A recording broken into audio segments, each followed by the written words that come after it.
Hello students, and welcome to Module 2. In this module we're going to study the alphabet and numbers. So we will learn the alphabet and cardinal and ordinal numbers.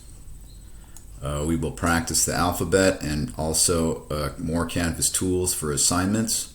We'll practice exercises and submit assignments for pronunciation, spelling, organization of the alphabet, and numbers.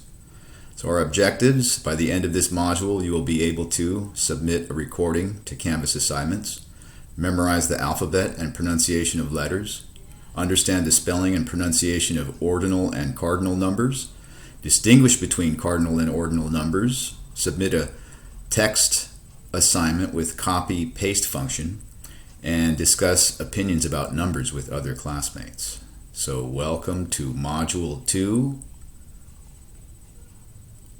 See you soon.